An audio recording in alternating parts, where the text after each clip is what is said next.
So I'm in the middle of my brake job. I'm doing a disc brake conversion on my 64 Dodge pickup. And I ran into a problem with the Eastwood brake line flaring tool.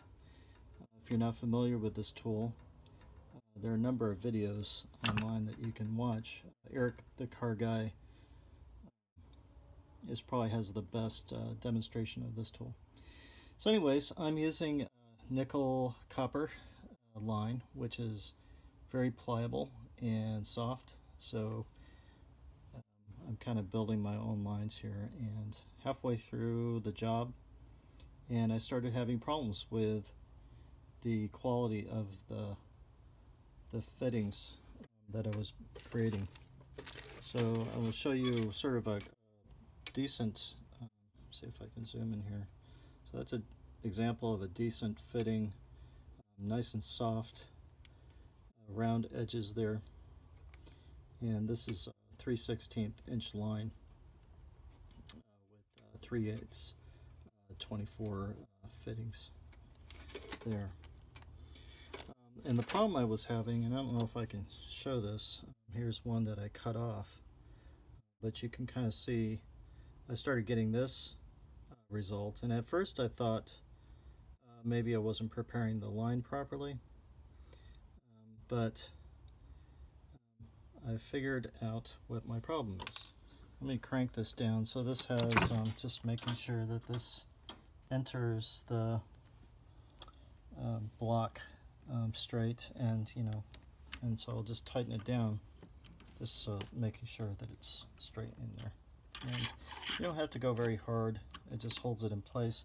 The main thing I realized, you really kind of have to be OCD and make sure these blocks are pushed all the way back. So I figured, okay, maybe that was me. So right there I just kind of loosened it up and pushed the block back here.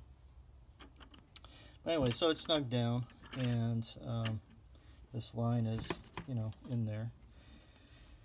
So like I said, the first operation, what you're doing is you're just, and it didn't have to be resting against this, if it's a tap, I don't know, but the first operation block is purely just to move back the tube to align with the block here. So I'll do that and see how it moves it back here. So that's kind of super simple, and you can, I don't know if you can see it in here, but it's lined up with the edge of that block. So I realized that this tube is moving. So what I did to do that, and it's pretty stupid obvious, but I basically made a blue mark here with my Sharpie. And so I'll kind of show you what I was seeing here. Let me kind of make sure. So that's the 3/16 first operation, and you'll see as I'm pushing that, see, it moves it out. Now you might be saying, oh, you don't have it tightened down all the way. So let's go ahead and do that. I'll loosen up just a little bit. Again, when I loosen it up, I have to make sure this block is pushed all the way back. Sorry about that. Alright, so that's snug. Operation 0 aligns the tube. Okay, now I'm going to really crank it down here. And this is, I can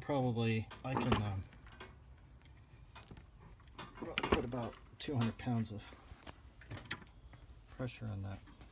Alright, so in theory this tube shouldn't go anywhere. I mean, it is clamped down between these two blocks. And just to be really certain, that's about as far as it's going to go without bending this rod right here.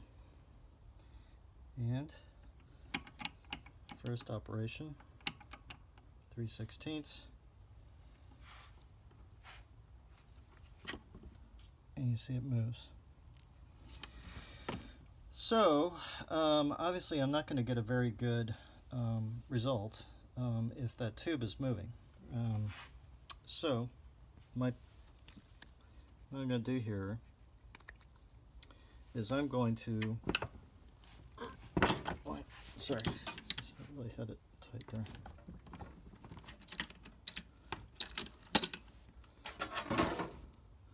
So I'm going to basically put tape on both sides of this block here and see if that's just enough to kind of keep that tube from moving. I'm assuming what's happening here is that this is probably really cheap Chinese metal. Probably has lead in it. And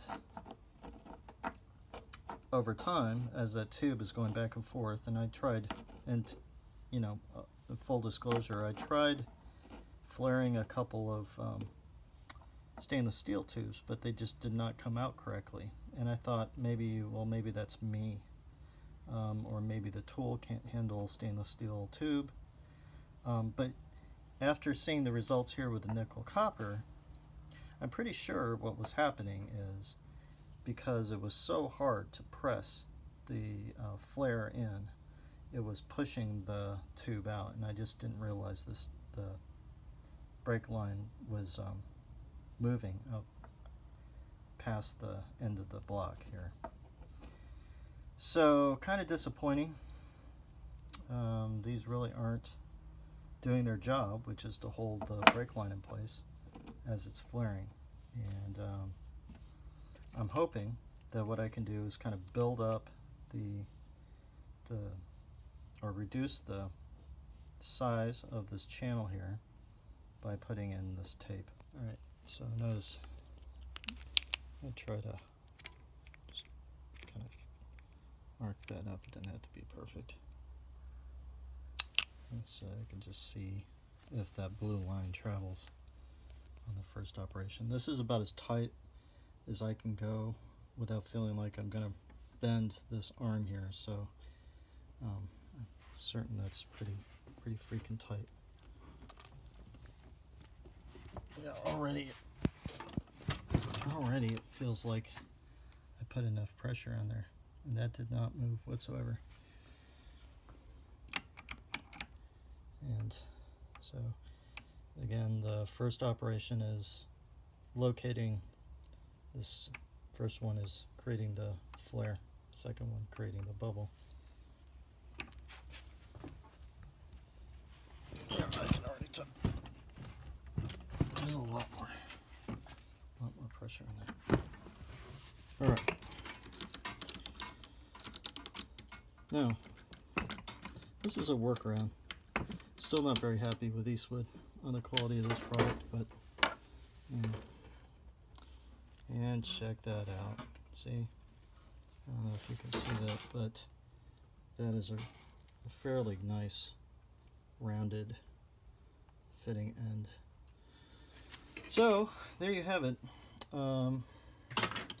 a design flaw in the Eastwood brake line flaring tool